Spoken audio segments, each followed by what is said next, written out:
यामध्ये सदर पोलीस ठाण्याअंतर्गत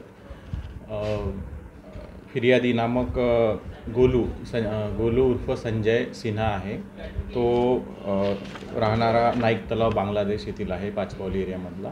ते काही कामानिमित्त इकडे सदर एरियामध्ये आले होते त्यांच्या मित्रासोबत आणि चहा पिण्याकरिता व्हीसीए चौक येथे आले असता तिथे त्यांच्याच एरियामधील काही ओळखीचे मित्र किंवा त्यांच्या ओळखीचे वस्तीमध्ये राहणारे जे आहेत काही अज्ञात इसम त्यांनी त्यांच्यावर जुन्या वादावरून त्याच्यावर हल्ला केलेला आहे आणि त्याच्यामध्ये त्याला एका मांडीला म्हणजे पायाच्या मांडीला चाकूने एक वार करून जखमी केलेला आहे।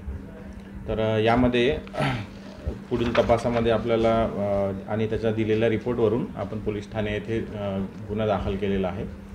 त्यावरून अद्यापपर्यंत 2 आरोपितांना आपण अटक केलेली आहे। त्यामध्ये एका आरोपीचं नाव आहे मंगेश उर्फ मंग्या सुरेश चिरुटकर, वय वर्ष 20, राहणारा इंदिरा माता नगर। आणि दुसरा एक आहे अभिषेक उर्फ घोडा गणेश कांगलवार। अशा 2 आरोपितांना अद्यापपर्यंत आपण अटक केलेला आहे। तसेच यामध्ये वापरण्यात आलेला चाकू आणि इतर आपण चाकू वगैरे जप्त केलेला आहे। पुढील तपास सुरू आहे। यामध्ये अधिक इन्व्हॉल्व असलेले जे इतर आरोपी आहेत त्यांचा आपण शोध घेत आहोत। अधिक तपास सुरू आहे यामध्ये जे आपण अटक केलेला आरोपी आहे याच्यामध्ये मंगेश उर्फ मंग्या म्हणून जो चिरुटकर आरोपी आहे तो रेकॉर्डवरील क्रिमिनल आहे। त्याच्याविरुद्ध गुन्हे दाखल आहेत।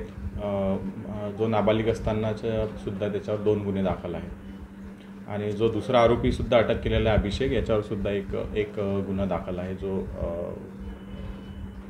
गुन्हा दाखल आहे। सर कारण काय होतं चाकू काही? त्यांचा जुना वाद आहे याच्यामधला वस्तीमधले आहेत त्यावरून झालेला आहे। अद्यापपर्यंत आपण निष्पन्न करत आहोत कारण की याच्यामधील जो जखमी आहे त्याचं संपूर्ण आपण विचारपूस करणे आणि इतर तपास बाकी आहे। तो सध्या उपचार घेत असल्यामुळे आपण अधिक तपास जखमी आहे याच्यामध्ये गोलू उर्फ संजय सिन्हा, राहणार मराठा चौक घेतला।